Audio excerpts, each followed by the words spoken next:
C'est leur premier séjour à Biarritz. Kim et sa fille Sydney ont parcouru 9000 km depuis la Californie. Good morning, Mrs. Nystrom. Very welcome to the Hotel du Palais. So just in this way, please. Les deux Américaines découvrent l'Hôtel du Palais, le seul palace de la côte atlantique. So here's your suite. Kim offre ce voyage à sa fille pour ses 15 ans.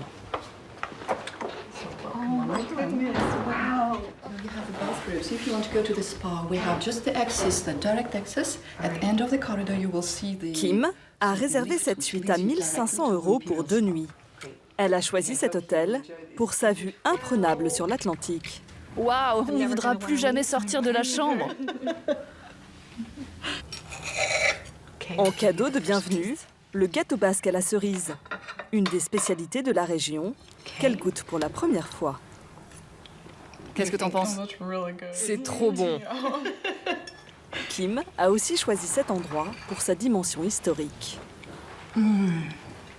C'est ce qu'on voulait, dormir dans un lieu chargé d'histoire. C'est tellement différent de là où nous venons.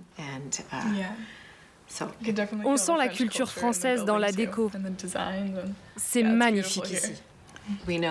On sait que Napoléon a fait construire ce palais d'été pour sa femme. Je n'arrive jamais à prononcer son nom. T'y arrives, toi? Eugénie.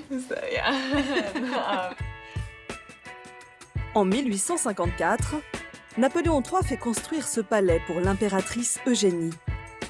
D'origine espagnole, elle était très attachée à ce lieu où elle venait enfant.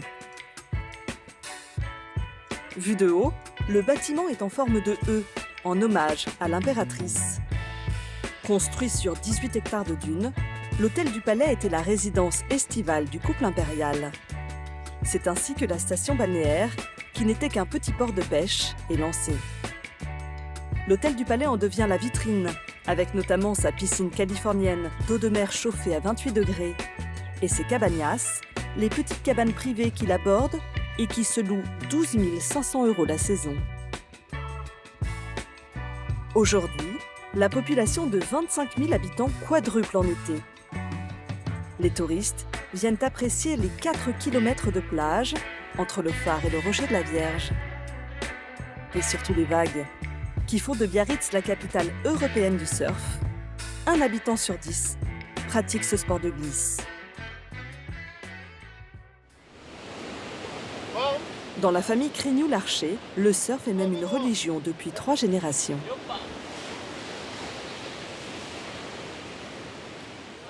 Daniel, 60 ans, le père, fait partie avec son beau-frère des premières générations de surfeurs. Il a transmis le virus à ses enfants, John et Tim. T'es chaud, tonton? Petite journée en famille, petit surf, rien de mieux. Ah, t'as vu comme c'est mignon là-bas? Oh là là, ça va être personne une en plus. bad. Allez, on va se gaver, quoi. Le plus jeune de la tribu Crignoux a 12 ans. Allez, on se protège. J'espère de pouvoir surfer autant que mon père et mon oncle au même âge, quoi. Et ouais, surfer avec eux. Maintenant, c'est les petits qui nous rattrapent, quoi. Ils prennent toutes les vagues. On essaye d'être là encore à les pousser. Mais bon, on prend nos vagues encore. Faut pas exagérer, quand même. Continue à surfer. Ça maintient jeune. Ouais, Ça sûrement. maintient jeune, ouais. Normalement. Dans la tête, du moins. Et physiquement aussi un petit peu.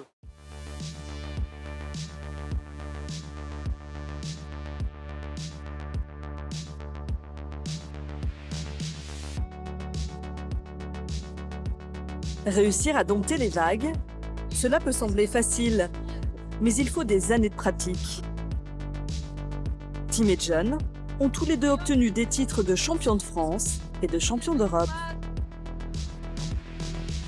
En surf, il faut aussi trouver le bon spot. Ici, la Chambre d'Amour, une plage protégée du vent où les vagues déferlent sur des fonds sablonneux. Choisir la meilleure vague, celle qui permettra de faire le plus de figures, le plus longtemps possible.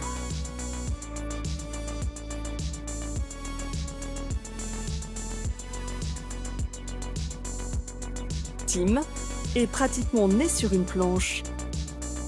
Il a commencé le surf avant même de savoir nager à 3 ans et demi. Avec John, son aîné de 9 ans, et leur père Daniel, sur les plages de la côte basque. Car c'est ici à Biarritz que le surf a débarqué dans les années 50. Quand des touristes américains importent leurs planches depuis Hawaï ou la Californie. Depuis quelque temps, des sportifs de la côte basque s'étaient fixés pour devoir de vacances d'y acclimater le surfing, né sur les plages d'Hawaï. Un nom mystérieux, mais un sport sans mystère. Muni d'une large planche, il s'agit de gagner la haute mer. Et de là, utilisant le mouvement des vagues, de partir à l'assaut du rivage. Ça va les gars? Tim et John ont fait de leur passion sportive leur métier. Ils gèrent une des 40 écoles de surf de la côte basque depuis 10 ans. Soleil. C'est le premier échauffement avant d'aller dans l'eau, c'est de mettre ta combi, quoi. Comme ça, après, tout le monde est chaud. C'est impeccable. Ce matin, 6 élèves, de jeunes basques et des touristes de 7 à 9 ans, vont prendre leur toute première vague. Un cours d'1h30 pour 35 € par participant. Tim et John ont 2 fois plus de clients qu'il y a 10 ans. Allez, on continue. Mais ils ne travaillent que 6 mois par an. C'est pas forcément le job où tu gagnes des milliers et des cents, mais par contre, on est les plus heureux, quoi. Être épanoui, regardez là, l'office, c'est pas mal, quoi. Derrière le bureau, dans l'eau, on est bien, et ça, pour nous, c'est la base, quoi. Tac. On est prêt? Première étape, le take-off. On rame, on rame, on rame, on rame. Allez, debout, on lève la tête. Apprendre à se lever sur la planche. Les gars, super. Parfait. Est-ce que vous êtes chaud? Oui. Non. Est-ce que vous êtes chaud? Non.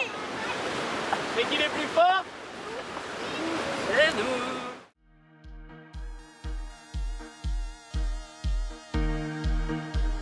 Les enfants prennent l'écume de petites vagues qui ont déjà éclaté. Tim et John les propulsent pour qu'ils se lèvent plus facilement. Les petits débutants surfent sur une planche en mousse pour éviter de se faire mal en tombant.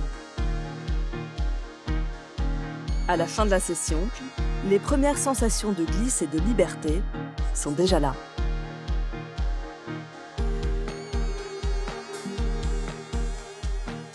Bravo mec, c'était cool? Ouais. Des bonnes vagues? Ouais. Oh, mais c'est impeccable alors, t'as bien surfé. Quand tu te mets debout, t'as un peu peur et quand que les vagues te noient ou te fassent du mal. J'aime beaucoup les vagues et que j'aimerais devenir comme mon papa, mon tonton surfeuse. Tim et John, surfeurs invétérés, ont aussi une autre passion, moins dans le vent. Tous les lundis soirs, ils se retrouvent au trinquet pour jouer à la pelote. Un sport qui se pratique depuis le XVIIe siècle à l'aide d'une raquette en bois nommée la pala. Un jeu emblématique de la culture basque.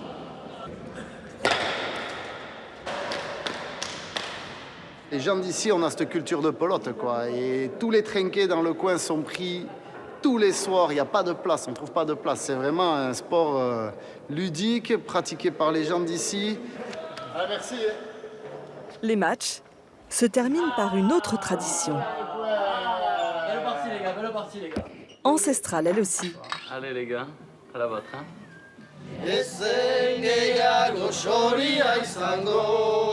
Celle du chant en euskara. Une langue que parlent encore 21% des Basques.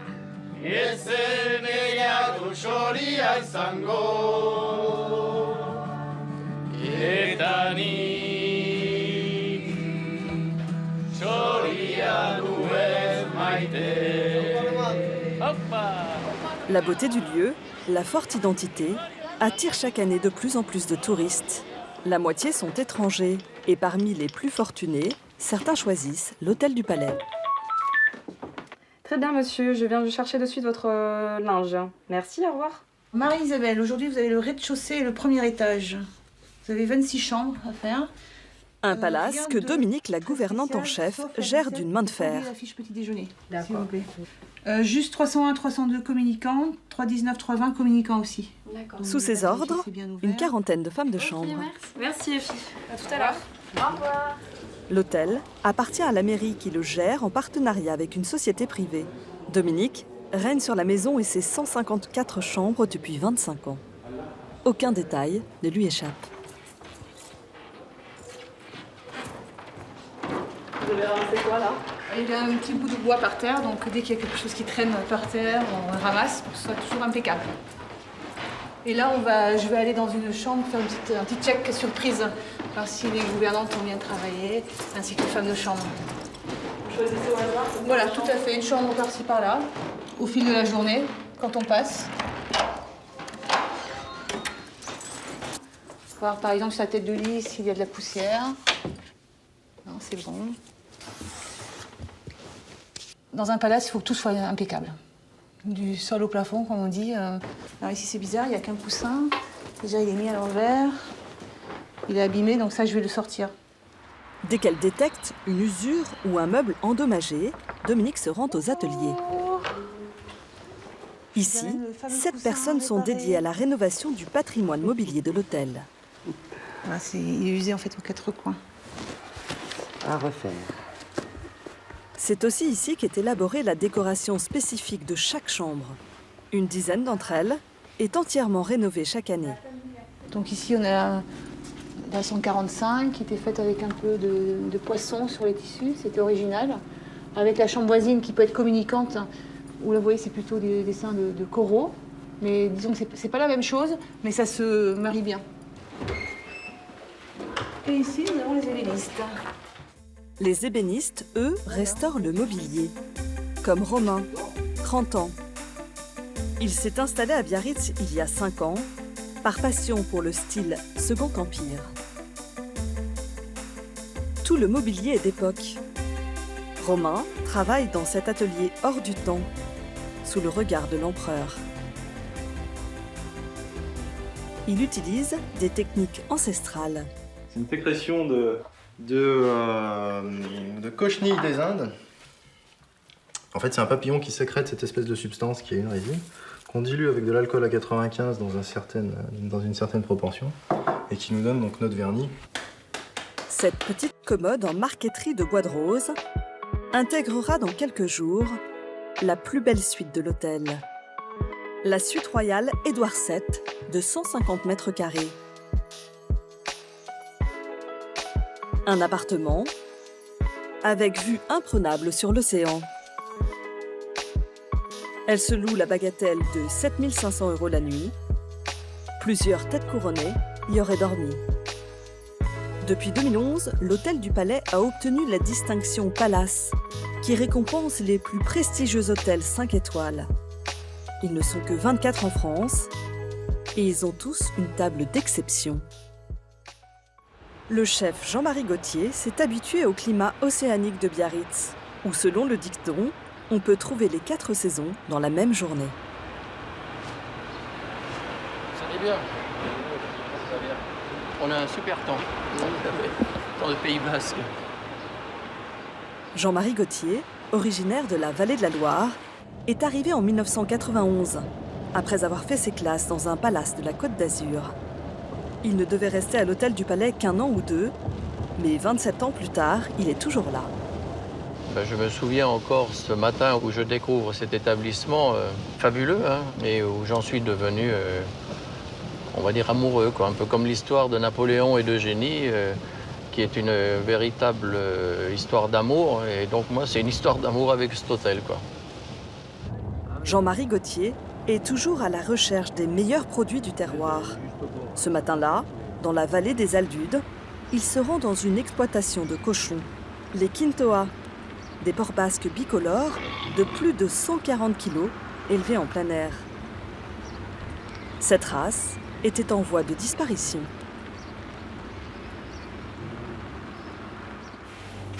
C'est cet homme, au béret, Pierre Autessa, qui a relancé leur élevage. Il en a fait de la ventrèche. Aïe, aïe, aïe, aïe. Oui, là. Poêlé avec un œuf. Ah oui, c'est la gourmandise. Et surtout un jambon d'exception qu'il vend dans le monde entier et à l'Hôtel du Palais, mais dont il garde secrète la recette.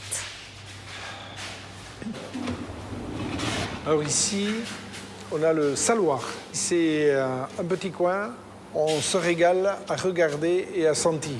À sentir, voilà, on a vraiment des arômes là, qui arrivent, qui sont... C'est pour ça que quand on a des bons chefs qui viennent nous voir, on ne garde pas trop longtemps la porte ouverte, hein, avant qu'ils nous trouvent tout ce qu'on a mis dedans, mais je crois que c'est déjà fait. Hein. Parce qu'il y a la couleur. C'est quoi les secrets alors? Mais du piment, bien sûr, de l'ail, c'est important. Tant que la viande est fraîche, ça prend ses arômes et après, c'est ça qu'on va faire mûrir. Les jambons sont ensuite conservés à l'air libre, dans ce que Pierre appelle sa cathédrale. Ah là, c'est beau, hein? Ils restent ici entre 18 et 22 mois, en fonction de leur poids. Une période d'affinage primordiale, où le jambon développe son goût particulier. C'est joli quand même quand on voit tout ça. 40 000 jambons sont entreposés et une rangée est spécialement réservée au chef Gauthier. Et voilà, les jambons sur l'Hôtel du Palais. Un beau petit bébé. Ça, c'est un jambon qui frise les 30 kilos. Il va nous expliquer ça. Mais là, on a un côté, je dirais fruit des bois, quoi. Ce côté sous-bois, voilà, ouais, fruit des bois, quoi, sous-bois. Les jambons de l'Hôtel du Palais ont un traitement de faveur. 3 mois d'affinage en plus pour un goût encore plus prononcé.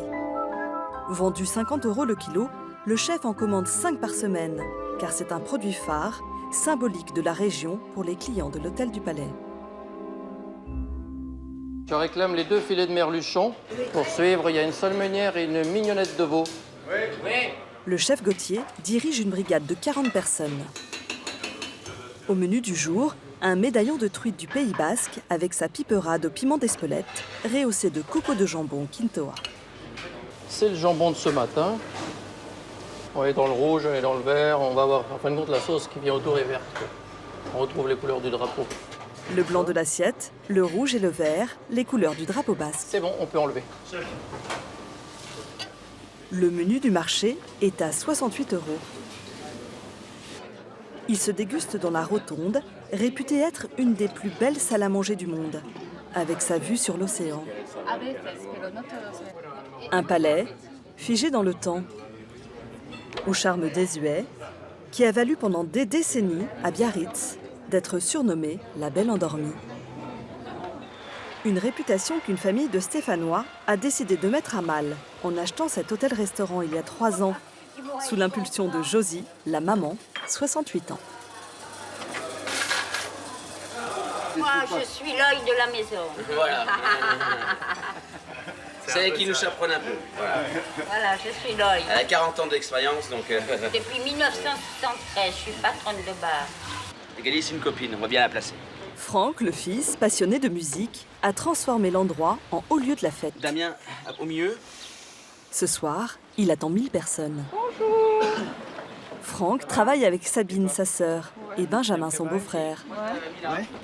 Sur le rooftop, ils ont innové en organisant des soirées en plein air. Ce soir, c'est la première, celle qui lance la saison. Mais il fait pas chaud. Toute belle. C'est parfait. Ouais. Si, il va faire très chaud tout à l'heure. Ah ouais? Ouais. Il va pas C'est pleuvoir. marrant comme coiffure. C'est qui Eh t'a oui. fait ça? La cabine. Ah, c'est la cabine. On va tout en faire. Maquillage. Ah ouais. C'est la meilleure. C'est le fleuron de l'établissement. Chacun a son caractère, on trouve bien nos places, quoi. Mais on donne tous nos idées, moi un peu plus farfelu que les autres peut-être, un peu plus artistique. Eux, ils sont un peu plus cartésiens.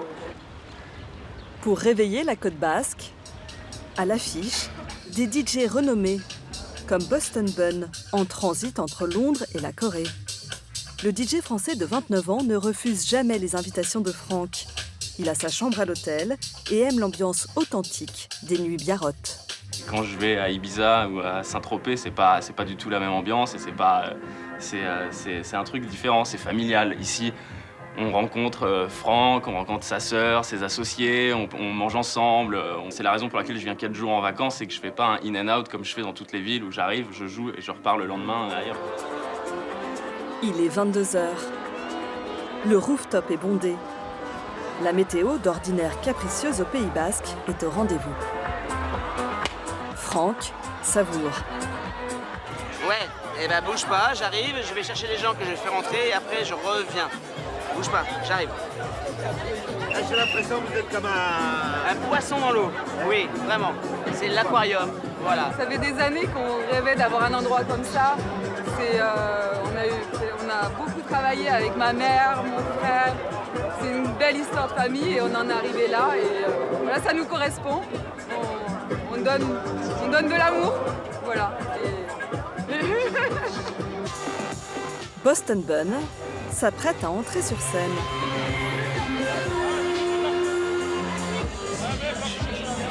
Ce spécialiste de mix estivaux va faire vibrer le dance floor pendant plus de 2 heures avec son set de house music.